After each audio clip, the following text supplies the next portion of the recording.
California Classic in Salt Lake City, Summer League are behind us. The big Summer League now in Vegas is coming up. What do you need to know? What do you need to watch? We're going to talk about that coming up on Locked On NBA Big Board.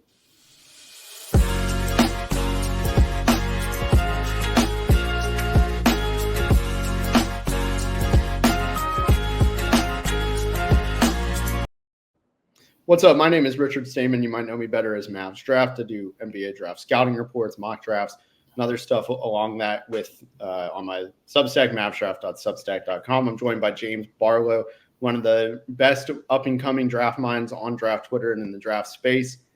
We really appreciate everybody who continues to listen to Locked On NBA Big Board. It means a lot to us. Today is Summer League's debut. The games start pretty early, depending on where you live, 4 p.m. Eastern. Or if you're in the West Coast, it's 1 o'clock, so lunchtime game potentially. It starts with the Cavs and Magic. Let's do big picture here, James. What are you looking forward to the most in Summer League? What are you looking for? What do you want to see? Talk to me about what you're expecting and looking for and excited about in Summer League. I'm looking for guys to obviously play well. I know in the grand scheme of things, Summer League doesn't matter, but I do think it does matter in a sense that you want to get off on the right foot. You want to get used to the speed of the game, the pace of the game, the physicality of the game. And, like, for me, the guys that I want to continue to see things that I do like about them. You can have a bad Summer League and end up being a superstar. You can have a great Summer League and end up being still playing Summer League, like some guys that are still playing. So it's not the end-all, be-all, but I still feel like it's an important for the players to like get a good look, a good feel for what's going to work for you, what does work for you, and what do you continue to need to work on. So, yeah, I completely agree. It's really fun. This is the best Summer League. Like California Classic is fun. So is the Salt Lake Summer League to get a little taste. Like no downplaying them, but the Vegas one is all 30 teams. Everybody's there. Everybody in the league is there, like all the GMs, some of the owners, a lot of the players come out, especially the first weekend. I'm sure a lot of people even listening to this are going out to Vegas. It's really fun. If you've never done it, highly recommend it. Let's talk about some of the big games. We're going to mostly cover Friday. And before we do, I do want to correct myself. On yesterday's episode, I said the first time the Hawks play is Sunday, and I was baffled why they would play against the Spurs. That is not the case. They get the primetime game against the Wizards. I think we should start with that because it's the biggest one, and then we'll go in chronological order. What beyond Sarr versus Risacher? First of all, I'm a little disappointed we didn't get Hawks Bulls. It would have been a fun way just to carry on with that weird rivalry. But we'll have to. That's the NBA tabling it and making you more excited, I guess, for that. They're not going to put that on TNT, but they're going to maybe put it on NBA TV at some point in their first matchup, make it a little bit exciting. So Hawks Wizards play against each other. Some names on this roster that I think stand out. Let's start with some of the NBA guys. Kobe Buffkin, the Hawks first round pick last year. Mo Gay, second round pick last year. Risacher, Keaton Wallace, who's Casey Wallace's brother. Shout out to Keaton Wallace, man. I've known Keaton since he was a little jit. So yeah, it's crazy. I remember him at UTSA very vividly. I loved his game as a 3-and-D guy. Nikola Durisic is going to be out there. That's their second round pick this year. And then the Wizards have, I think they have the best roster on the entire Summer League. They have Patrick Baldwin Jr., Jared Butler, John Butler, Bub Carrington. I mean, even Jules Bernard, he played in the NBA. Justin Champagnie, Johnny Davis, Keyshawn George, Marquise Noel, Eugene Omarui also played in the NBA. Alex Sarr, Tristan Vucevic, who came over at the end of the year. That is a stacked team. What are you looking for? Like, let's just talk, I guess, Risacher, Sarr. Like, it's the big thing. What are you looking for the most from both of those guys? I expect I'm going to do something different. I'm going to go what I expect instead of what I'm looking for. I expect for you to see what you always see with Risacher and what you always see from Sarr, whether good or bad. I don't think that these two guys are going to stand out in a summer league setting just because of where they are in their development. So, like, I expect Risacher to make threes. I expect him to be big. But if he comes out there and he's trying to, like, be a pick-and-roll initiator, I don't expect to see from him. But at the same time, whether you agree with it, I agree with it, the world agrees with, he was the number one pick, and there are going to be eyes on him as the number one pick. So I think he should get off to a good start. As far as Sarr goes, I think, he's very raw offensively. And, he's somebody that I don't expect to make like an immediate impact just because like he isn't great at one particular thing right now on offense. But he has some guys to help him out. Bub Carrington, I'm looking forward to seeing what he does. All right. And then you mentioned like he's like a draft Twitter favorite, but Jared Butler can play.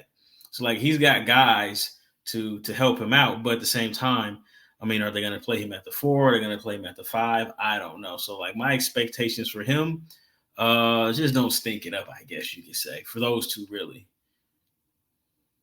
No, that's funny. I think I agree, though. I mean, don't expect Risacher to be this play initiator, and don't expect Sarr to be an ISO big much. You might see a few times from each of them they get isolation chances, but at the end of the day, I mean, their guards are also like guards have the ball in their hands the most of any one player or one position. I mean, guards have the ball far and away. They have the biggest usage, and because of that, guys like I put in the name right, Marquise Noel. Yes. He's probably going to get a lot of shots up. And because of that, Sarr's usage is going to dip. They also have Tristan Vucevic, who I think the Wizards really like as a stretch big. He's going to get touches. So it is going to be interesting. I don't think you can't stop people from overreacting. I think people will no matter what. But with Sarr, I'm just more interested to see how they use him. Is he going to be the stretch big that attacks closeouts, or are they going to keep him in the paint first and make him, be a popper? And from like a free throw line pick and roll or something. Like, how do they use him in that way? That's what I think I'm most excited about with those two. Yeah, I agree. I would only be concerned if like Risacher went out there and it wouldn't be concerned, but if he went out there and shot the ball poorly and like his flaws just really looked bad, and part of your flaws looking bad is you trying to get out of your comfort zone. So if he's going out there trying to be a pick and roll initiator and he can't go by anybody, and then I'm like, okay, maybe he doesn't know who he is, or maybe he's trying to play up to his draft. Whatever, where he was drafted, whether instead of playing up to like his skill set. But like, I mean, those two are number 1 and number 2, but I don't have like big expectations for them in Summer League. Yeah. What about some of the other guys on those rosters? Like, let's just talk about the recent draft picks, right? I think Kobe Buffkin's the best player in this game for right away.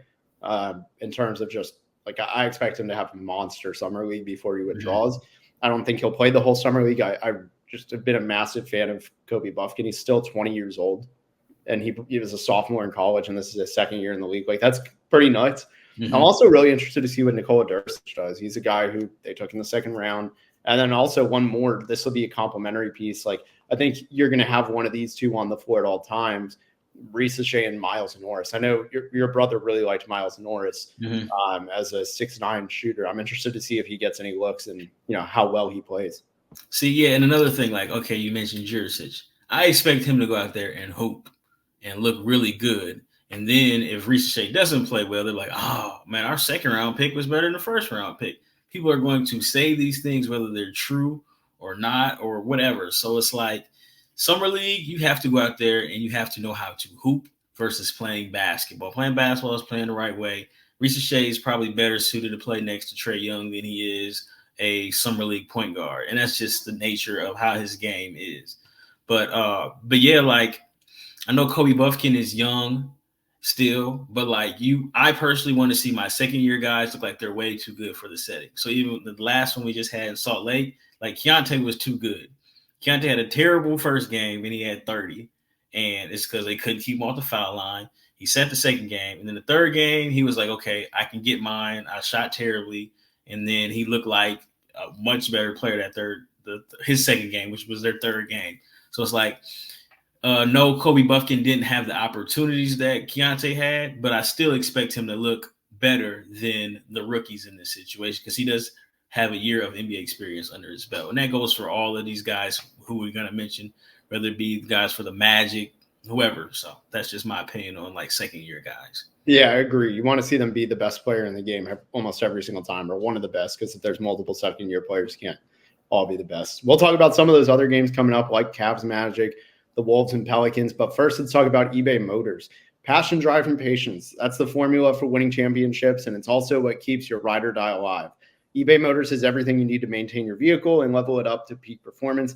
Superchargers, roof racks, exhaust kits, LED headlights, and more. Whether you're into speed, power, or style, eBay Motors has you covered. With over 122 million parts for your number one ride or die, you'll always find exactly what you're looking for. And with eBay Guaranteed Fit, your part is guaranteed to fit your ride every time or your money back.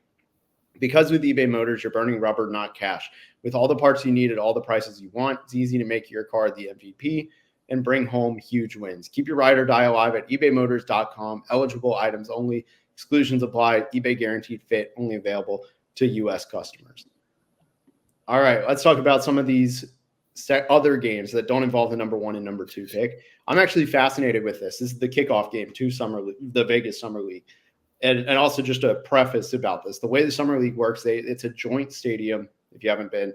It's where UNLV plays. They have a little high school level gym is what I would call it, where it's just bleachers on the sides and media on one angle, like a one baseline. And pretty much on the sidelines, it's just high school bleachers. And then you have the basketball stadium where UNLV plays more regular stadium. Generally, those are where the ESPN games will be, or in those and the biggest matchups. So Wizards and Hawks will be in that big one. Meanwhile, the Cavs Magic, I don't know which one it'll be. I'm assuming since it's first, it'll be there. Actually, since Wolves is the 5 o'clock game, it'll probably be the Wolves there. But moving on with that, regardless, the Cavs and Magic, I'm actually pretty intrigued by this one. I don't know about you, but I had these guys pretty much back to back on my board in Jalen Tyson and Tristan Da Silva. I know there's a lot of other stories going on here with these two teams. I mean, Dexter Dennis, everybody's talking about this, of course. Not talking about like Dexter Dennis revenge game against his former Summer League team, but Orlando's team is pretty stacked. Anthony Black, Jett Howard, their 2 first-round picks last year. Tristan Da Silva, their pick this year. They have some NBA vets at this point who are 4+ years from being drafted. You have Xavier Moon, Teo Maledon, Jarrett Culver. Moon was undrafted, but he's been in the league. Charlie Brown. What's up? I said Maledon. I thought he'd be playing for the national team. That's what I'm saying. And then they have Jared Roden, who's played for the Pistons. Isaiah Todd was on that inaugural G League Ignite team. Charles Bediako could be a steal. Jay Huff has been in the league for a few years now. Kaiser Gates has been around. Like, they have a really good team. And there's also Taylon Cooper, who played really well at Portsmouth. Like, I really like this team. I think they could be one of these teams that wins the championship just because they have so much NBA experience between all of them, or among all of them. Man, look, I get all that, but you know what? I'm here to see my man Jalen Tyson. I had Jalen Tyson as a lottery pick. I fully expect his game to translate in this setting because he can get buckets. And really the only thing that I can see stopping him from being like a standout is if Imani Bates decides he wants to go get buckets, because Imani Bates is going to go get buckets. He's going to have the most shots on that team. Yeah, he's going to get buckets. And I'm not calling Imani Bates selfish. This is who Imani Bates has been as long as we've heard his name is Imani Bates. So, but I think teams messed up letting Jalen Tyson slide this far, and I think this is an opportunity for him to go out there and play. He had, to me, he was NBA ready. He checked a lot of boxes. But really the best player on that team is going to be the point guard, Craig Porter. Like, he's cold at basketball. I don't think he should be even in this setting, to be honest with you, because, like, he is probably a backup. He's a backup point guard on a different team. He's a third-string point guard on that team because they play Garland and Donovan Mitchell. Craig Porter Jr. cold at basketball. He probably shouldn't be there unless he's auditioning for something else, and I get that too. But I really want to see Jalen Tyson.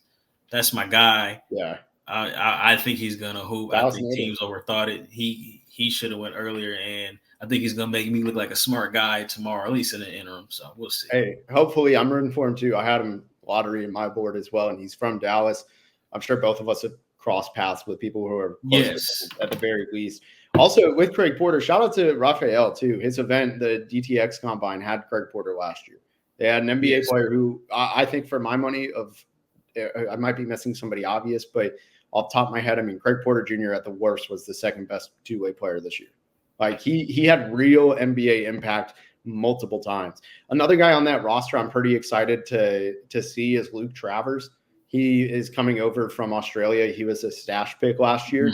I think he's going to be a fun player to watch. He played in Summer League too last year, but he didn't do too much.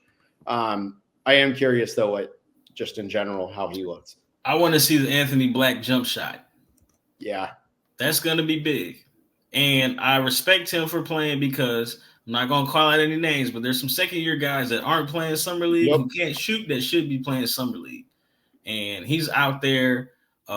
We don't know if you can shoot unless you go out there and play. So I feel like even with their guard rotation, Fultz is probably gone. He still has to find a way to make that rotation, and it's going to be tough if the jump shot's not there. So I want to see what his jump shot looks like.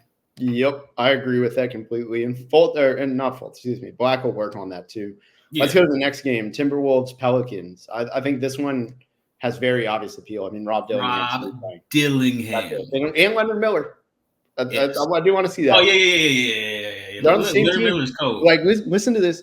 Listen to this roster. This is another one of those really good teams. Terrence Shannon, not Dacian Nix. I mean, like, no disrespect, but he's not the excitement. I accidentally went one up on the roster. But Josh Minot, who is floating in and out of that, like on that bubble of being in the rotation. Leonard Miller's their high upside pick from last year in the second round. Nadir Heafy was his sleeper last year. Jesse Edwards climbed from Portsmouth to the combine this year. Rob Dillingham. And then also Jalen Clark, who has been hurt because he tore his Achilles last year. Like, that's a really good roster. Yeah. Leonard Miller is just he's probably too good for this setting too. And he's playing on a team with championship aspirations. And they have way too much depth at the 4, 5. And it's like, it's hard for him to crack the rotation. I thought he should have been a first round pick last year because, he can really play. I wouldn't be surprised if he fills it up. But again, I want to see my guy, Rob Dillingham. I'm glad a smart team figured it out and was like, you know what? We got to play him. I don't care how much he weighs. He's going to eat. And he's going to eat figuratively and literally. So I'm ready for the Rob Dillingham show. Yeah, and then the Pelicans on the other end. I love personally, my favorite thing about Summer League is seeing a lot of the draft and stash guys like Karlo Matkovic is another guy who I think it was last year. I'm thrown off on my years. It was last year or the year before, but I'm pretty sure it's last year, where they took him. He's playing in Bosnia, or was from Bosnia. I think he was playing just somewhere in Southeast Europe. Coming over, he's 6'11", really athletic, big. Yves Missy's in a play. This roster is going to bring back a bunch of your college junkie. Jalen Crutcher, Keon Brooks, Isaiah Brockington, Kevin O'Banner. Like Antonio Reeves is a rookie, but Jordan Hawkins will be there too. He should be another guy who's just too good for summer league. Too good, yep. Yeah, I agree. Like Jordan Hawkins, I'm not unless they want to try to play him as a playmaker. I already know what I'm expecting to see from Jordan Hawkins. Like he can flat out shoot the basketball. But yeah, Yves Missy, we'll see what it looks like. He's raw. It might be the game. He might be flirting with the 10 fouls just because, that's just how he is. But I like him. Don't like him for this particular team long term just because I fit with Zion. But I think he'll play well.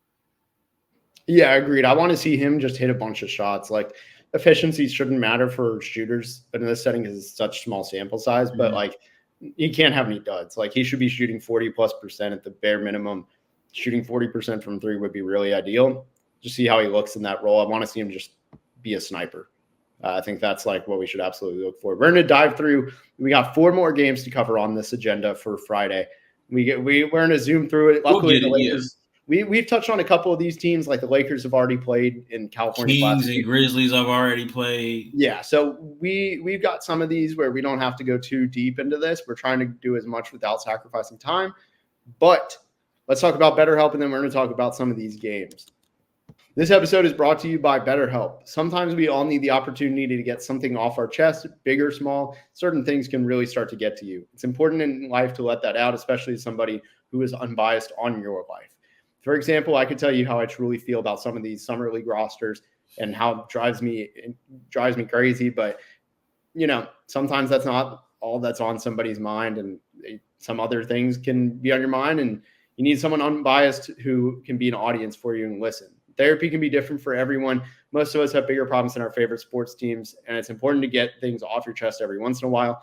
If you're thinking of starting therapy, give BetterHelp a try. It's entirely online, designed to be flexible and suited to your schedule. Visit BetterHelp.com/LockedOnNBA to get 10% off your first month. That's BetterHelp, HELP.com/LockedOnNBA. All right, last segment. Let's do this. Let's dive into some of these games. We're going to go in order here. Rockets, Lakers. We've seen the Lakers. Dalton Connect. I talked about this on Thursday's episode. Basically the same roster. Let's talk about the Rockets because we haven't really dove into them. This is going to be the Reed Shepherd debut. Also, shout out to, I don't know if you were big on him like Rafael was and I was, but Mike Miles, Kyra Lewis, AJ Griffin. Those are the standout names. Then you have Cam Whitmore again. That's gonna be a fun team. Yeah, a lot of buckets. I want to see Kyra Lewis outside of obviously Reed Shepherd, but like Kyra Lewis is still, I think he's got to be like 22. I know he started school really, really young, and he was always hurt with the Pelicans. I want to see him. I don't know if he's gonna make this team. I thought Aaron Holiday came back. He re-signed, so I don't think there's going to be a spot for him there. But they got a lot of guys. I will say this. My only concern, again, just for the sake of this rookie class, if Reed Shepherd is going out there to play point guard, floor general, whatever, then it's not going to look good for him.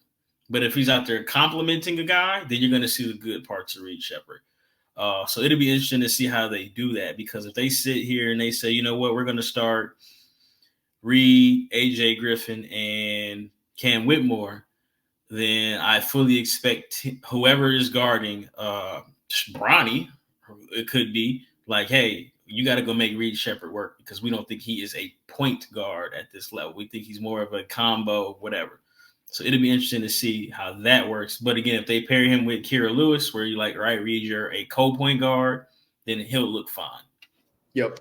And that's actually a good point with the guys with Bronny. That's going to be, we've covered him extensively for somebody who is at the point where he's at. I don't feel like we have to go over him a bunch going forward. And you've seen him. We've already seen 2 or 3 summer league games of him.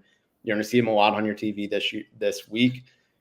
Let's go to a different guy you're going to see a lot of, which is Zach Edey. They're going to be playing the Kings. That's the Salt Lake versus the California Classic duo. We don't have to go over this a ton, but what do you think? I beyond Zach Edey, what do you expect? Because for me, I think they're going to run a bunch of Keon Ellis at point guard again, and I'm interested to see how that looks. But also Isaac Jones. That man killed it in the California Classic. 10 assists, 0 turnovers. I'm excited for that, Edey versus Jones. Edey shouldn't be there, man. He should be playing for Team Canada. They got beat up last night, right? Dwight Powell's he always gets hit in the face, right? But, I understand you, Edey, you said you want to be there for Summer League. You've shown enough. Go play for your country. Go try to medal in the Olympics, because they clearly need you. Like, I think he's too good for Summer League. And I don't feel like he has anything to gain from this situation, because like he is who he is in a sense. And you can sit here and say, well, it's the pace, but at the same time, like, he's not going to be playing against starting centers in this level. He's not going to be playing against a lot of great playmaking, because that's a lot of young guys. So I don't even feel like he should even be there, to be honest with you. Like, I don't even want to talk about the Grizzlies, because like I've seen them 3 nights in a row. The best player shouldn't even be there. Go hop on a plane to wherever and play a friendly. Like, what are we doing, man? We're overthinking. I understand, young fella, but we're doing too much, man. Go play for the team. Get ready to learn French. Is that what you're saying? Yeah, man. Go eat some baguettes, man. What are you doing, dude? We don't have to spend a ton of time on that one. We got 2 games left. So there's Nets Pacers. I think that's actually going to be a pretty fun one. For me, my absolute 2 most exciting players that I want to see are Tariq Whitehead, who missed most of last year, and Noah Clowney, who played a lot of last year and actually looked pretty good in the G League, but still has some question marks just around his game, the feel for the game and everything, how that's coming together. I'm excited to see that. And then the Pacers, this one's kind of shocking considering he was in the playoff rotation, but Ben Shepherd's playing, Jarris Walker's playing. This is another stacked team. Is Jarris Walker playing for you too? Is Jarris Walker playing shocking to you? No, because he didn't get much run. Like, if you're a guy who wasn't a staple in the rotation, you don't need to be there, or you should be there, excuse me. If you're a guy like Ben Shepherd, that was probably a personal preference, get some reps in. I don't mind that. I don't think he'll play the whole tournament, or excuse me, the whole week. But I'm excited to see like Enrique Freeman. There's just a bunch of different guys on this team. Johnny Furphy, Dakota Mathias, who, by the way, outstanding shooter. He went overseas for a bit, really impressive shooter. Oscar Tshiebwe is going to be, I mean, he's one of the best rebounders I've ever having seen every in college rebound basketball. possible. Like, yeah, that team's fun. I want to see. Forget the rookies. I want to see Jarris Walker. I want to see what he looks like. He's got a lot of talent. He's still trying to put it all together.